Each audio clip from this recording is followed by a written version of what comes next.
할렐루야. 찬양대 헌신 예배를 드릴 수 있게 은혜를 베풀어 주신 하나님께 감사드리고 이거를 준비해 주신 할렐루야 찬양대에게 감사를 드립니다. 저는 모든 것이 어려움이 있지만 다 하나님의 은혜라고 생각합니다. 모든 과정, 준비 과정 가운데 우리가 다소 힘듦도 있고 어려움도 있지만 서로 이해하고 서로 그거를 입장을 바꾸어서 생각한다면 하나님께서 저희들에게 참 좋은 마음을 주실 거라고 믿습니다. 이 말씀을 준비하면서 하나님께 기도드리며 하나님 어떻게 이 말씀을 전할까 할 때 예배에 대한 정의와 찬양에 대한 것을 말씀하셨습니다. 예배의 정의에서 예배라는 말은 가치 있는 지위, 신분에게 적절한 영광과 존경을 표하는 것으로 의미한다고 합니다. 기독교의 예배는 오직 창조주이시며 구속주 되신 하나님께만 그 합당한 예배와 찬송을 돌리는 것을 의미합니다. 시편 기자는 시편 96편 8절 말씀을 보면 여호와 이름에 합당한 영광을 그에게 돌릴지어다. 예물을 들고 그의 궁전에 들어갈지어다. 그리고 여호와의 이름에 합당한 영광을 그에게 돌릴지어다라고 하였습니다. 이를 기초로 네이번 교수는 예배는 진실로 인간이 하나님을 경배와 존귀와 찬송과 사랑과 복종을 받으시기에 합당한 분으로 믿음으로써 하나님께 모든 것을 돌려드리는 수단이라고 정의를 하였습니다. 기독교의 예배는 타 종교에서 행해지는 인간의 욕구 충족과 의식적인 예배와는 다릅니다. 기독교는 예배의 대상이 확실하며 예배를 드려야 할 이유가 분명합니다. 약속을 변개하고 시어하는 불완전한 인간이나 아무 이성 없는 짐승 또는 밝혀지지 않는 어떤 외계인 존재가 결코 인간의 예배의 대상이 될 수 없습니다. 민수기 23장 19절 말씀을 보면 하나님은 사람이 아니시니 거짓말을 하지 않으시고 인생이 아니시니 후회가 없으시도다.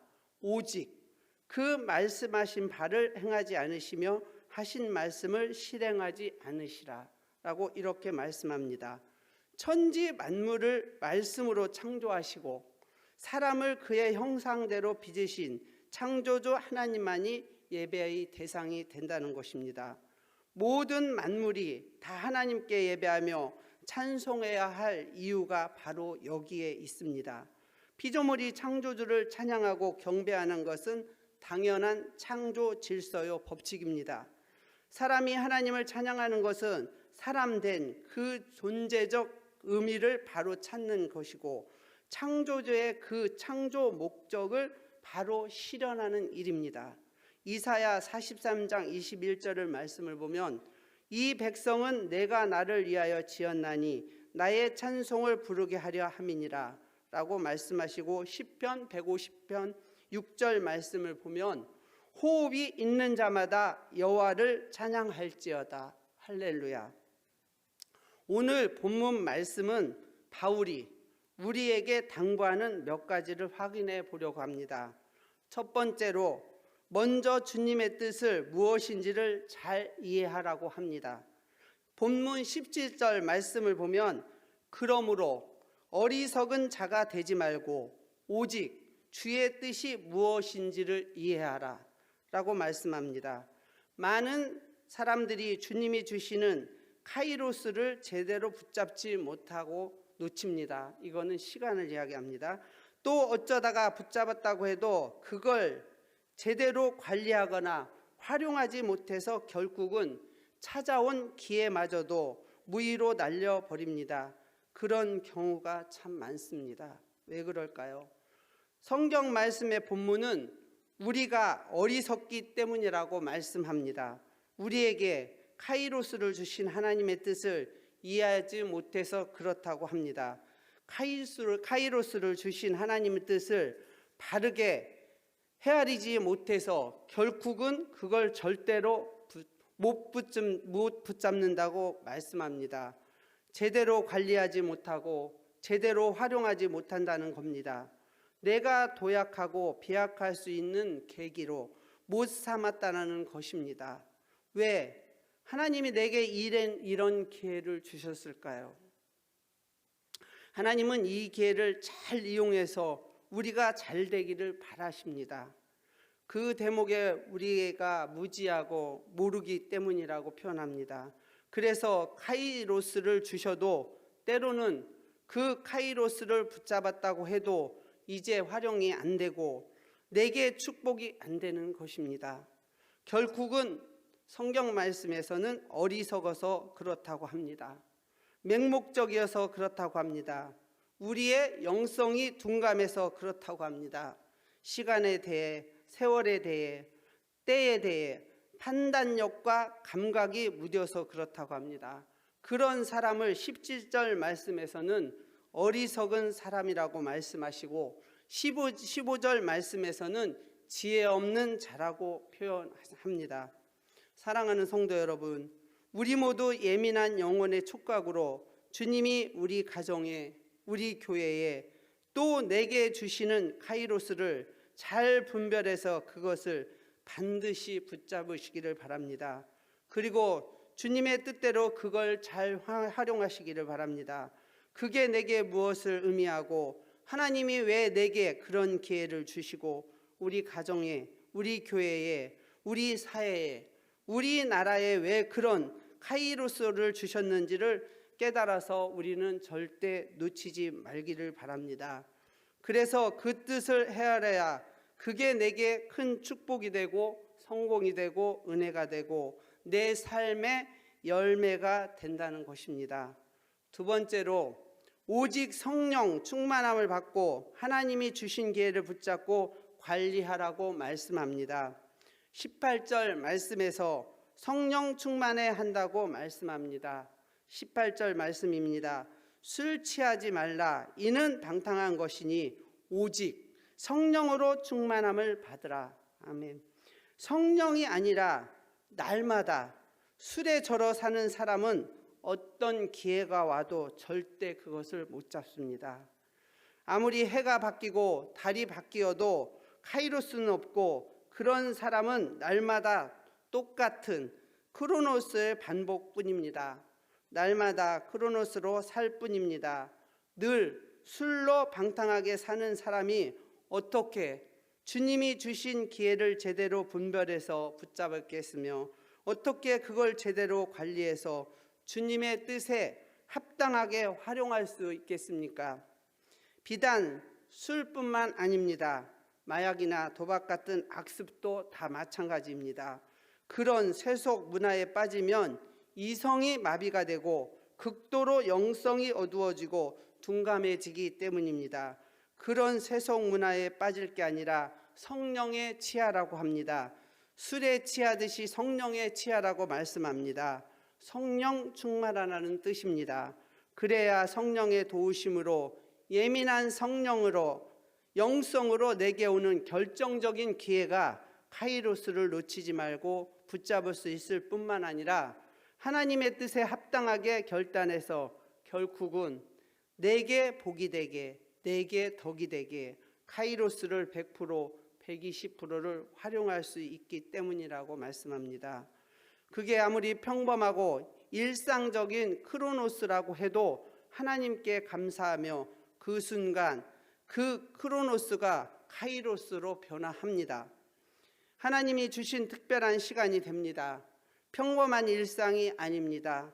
따라서 모든 시간에 대해 모든 사건, 모든 일에 감사하는 사람은 1년 내내 카이로스를 사는 겁니다. 19절 말씀은 시와 찬송과 신령한 노래로 서로 화답하며 마음으로 주께 노래하며 찬송해야 한다고 합니다. 감사를 어떻게 표현합니까? 감사 찬송으로 표현할 수 있습니다. 하나님께서 천지를 창조하신 것을 노래하라고 합니다.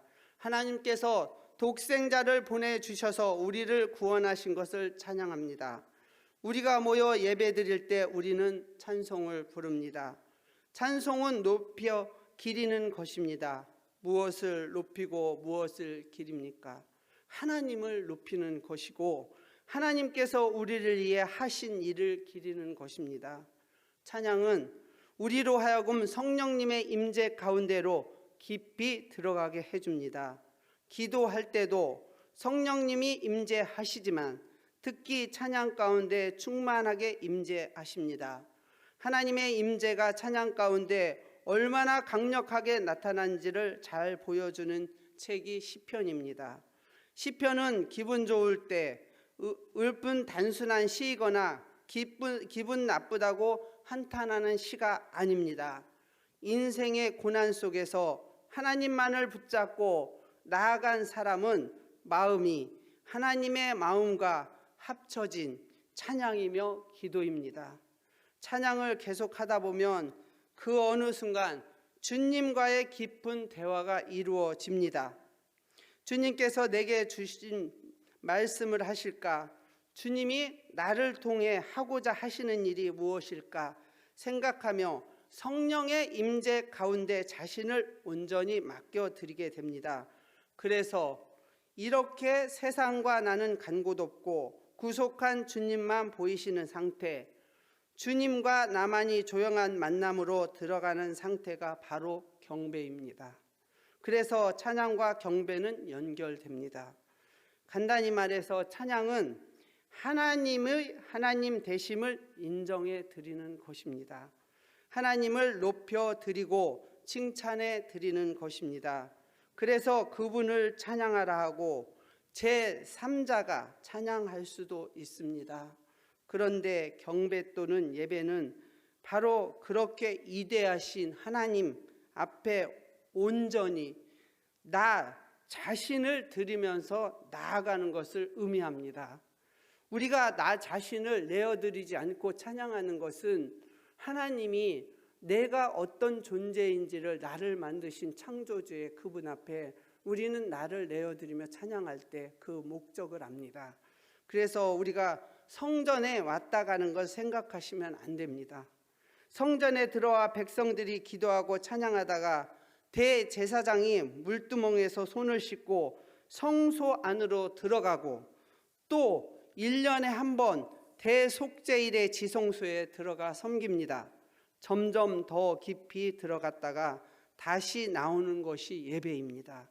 찬양으로 하나님 되심을 높여드리고 거룩하신 하나님, 위대하신 하나님, 사랑의 하나님, 그분께서 나 자신을 완전히 드리며 나아가는 것이 예배입니다.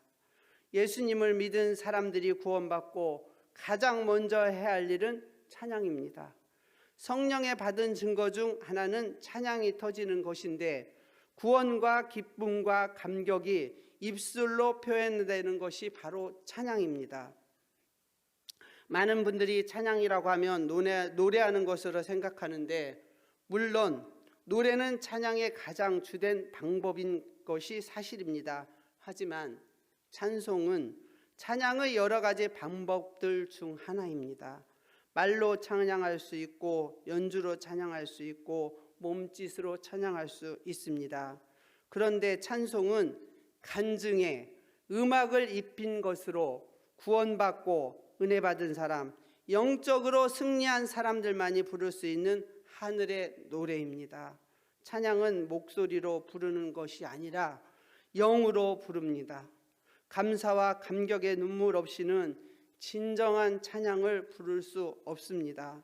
마음에서부터 힘있고 따뜻한 찬양이 흘러나오는 사람의 신앙은 건강합니다. 성령 충만한 사람은 항상 찬양이 입에서 흘러나옵니다. 구원받은 백성이 부르는 찬양은 마귀의 권세를 이기고 승리하신 하나님의 이름을 높이 선포하는 것입니다. 성경에 찬양이 나오는 본문들을 보면 영적인 승리가 나옵니다. 출애굽기에서도 하나님의 기적으로 갈라진 홍해 바닷길을 건너 이스라엘 백성들이 가장 먼저 하나님을 찬양했습니다. 승리의 찬양을 했던 것입니다. 출애굽기 15장 1절 2절 말씀입니다. 이때에 모세와 이스라엘 자손이 이 노래로 여호와께 노래하니 일러스되 내가 여호와를 찬송하리니 그는 높고 영화로우시며 말과 그 탄 자를 바다에 던지셨음이로다. 여호와는 나의 힘이요 노래시며 나의 구원이시로다. 그는 나의 하나님이시니 내가 그를 찬송할 것이요 내 아버지 하나님이시니 내가 그를 높이리로다. 아멘. 그런데 홍해를 건너면서 승리의 찬양을 불렀던 그들이 광야의 시련을 만나자마자 그 입술에서 찬양이 사라집니다. 불평과 원망만을 일삼게 되었습니다. 그렇게 되니까 승리가 아닌 패배에, 능력이 아니라 무기력에 빠지게 된 것입니다. 말이 입안에 있으면 내가 그 말의 주인입니다. 그러나 말이 입 밖으로 나가는 순간 그 말이 나를 끌고 간다는 사실을 기억해야 합니다. 원망과 불평의 말을 내뱉는 순간부터 패배감과 무기력함이 우리를 끌고 가게 됩니다. 마귀가 그러한 불평과 원망을 연료로 사용하며 우리의 인생을 침체로 끌고 갈 것입니다. 그래서 마귀는 불평과 원망이 우리 입에서 나오기를 기다리고 있습니다. 늘 마귀는 우리 안에서 불평과 원망이 계속되기를, 우리의 모든 것을, 우리가 복을 받을 것을 막고 있습니다. 우리는 늘 내가 내 입에서 하지 않을 때 하나님 앞에 기도를 드리고 그 절제는 하나님이 받으시지만 내 입에서 나가는 순간에 그 말은 사단이 우리를 넘어뜨립니다. 우리는 늘 우리 말 속에서 우리는 하나님께서 말에 권세가 있다고 하셨습니다. 우리가 권세 있는 말을 할 때 마귀는 떠나갑니다. 출애굽한 이스라엘 백성 1세대가 광야에서 모두 죽은 원인은 바로 불평과 원망이었습니다. 1세대 군대의 숫자는 모두 60만 3,550명이었습니다. 그런데 그 중에 딱 2명, 갈렙과 여호수만 가나안 땅에 들어갔습니다. 나머지 60만 3,548명은 광야에서 다 죽었습니다. 불평하고 원망했기 때문입니다. 힘들수록 찬양하면서 불평과 원망을 떠나보내면 우리의 입으로 했던 그 찬양의 언어를 하나님의 연료로 사용하셔서 우리의 인생을 건져 주십니다.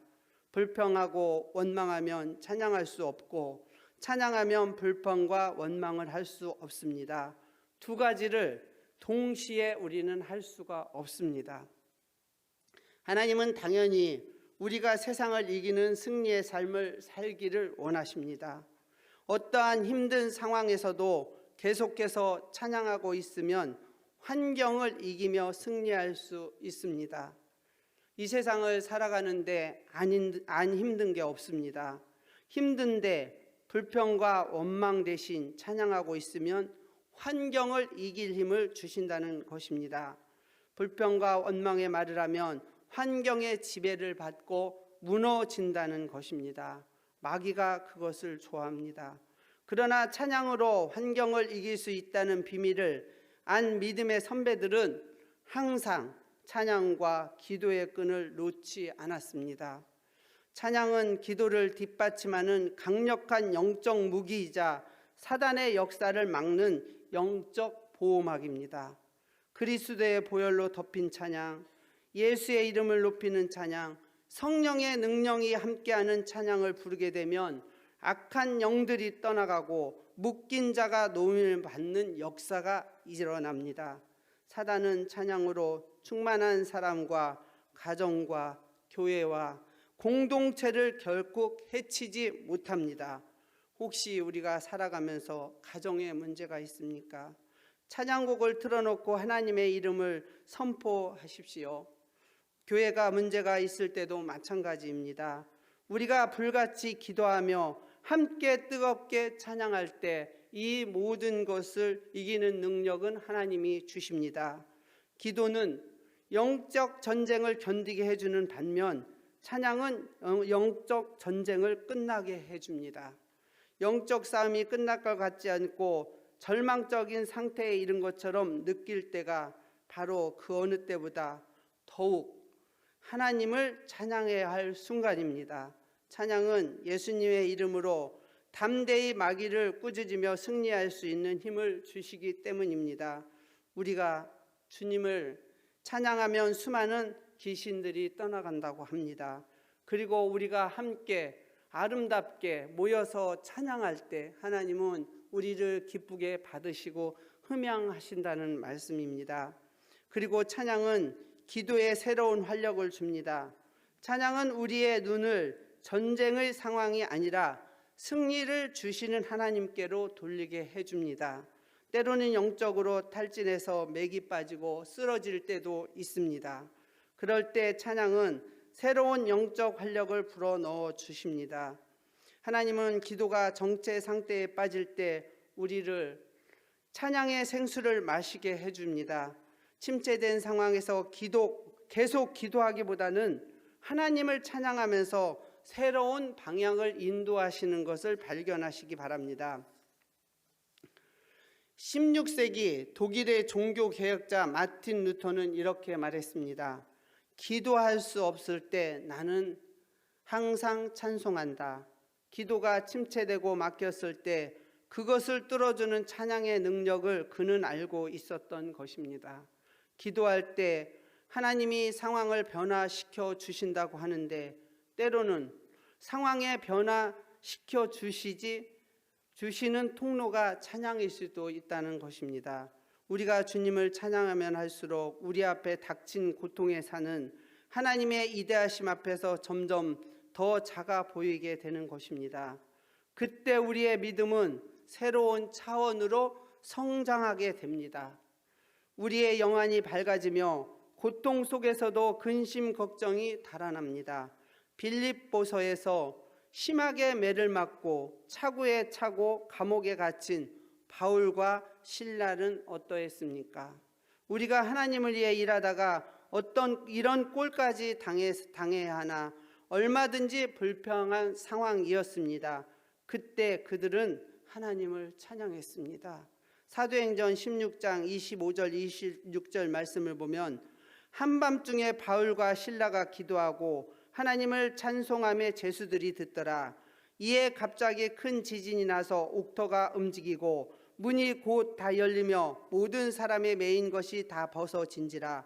간수가 자다가 깨어 옥문들이 열린 것을 보고 제수들이 도망한 줄 생각하고 칼을 빼어 자결하여 하거늘 한밤중이 되어서 바울과 실라가 기도하면서 하나님을 찬양하는 노래를 부르고 있는데 제수들이 듣고 있었습니다. 그때 갑자기 큰 지진이 일어나서 감옥이 터전이 흔들렸습니다. 그리고 곧 문이 열리고 모든 제수의 수갑이 차고가 풀렸습니다.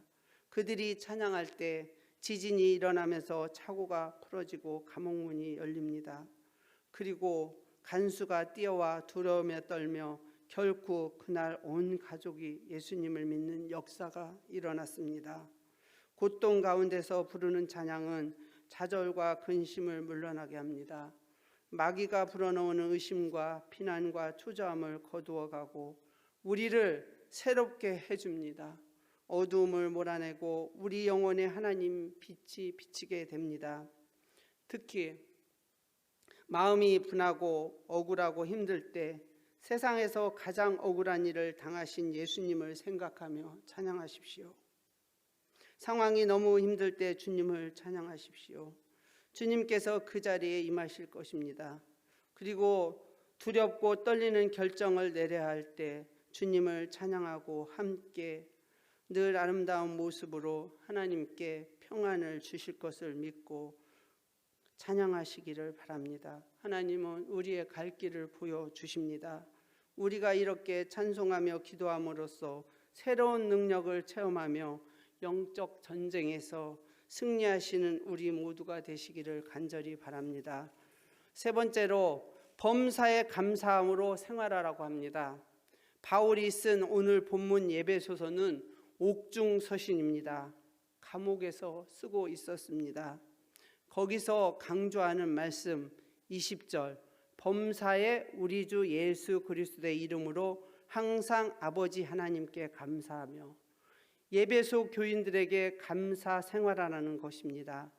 자신은 감옥에 갇혀 있으면서도 감사할 때 우리의 입술에서 시와 찬송과 신령한 노래들이 나올 줄 믿습니다.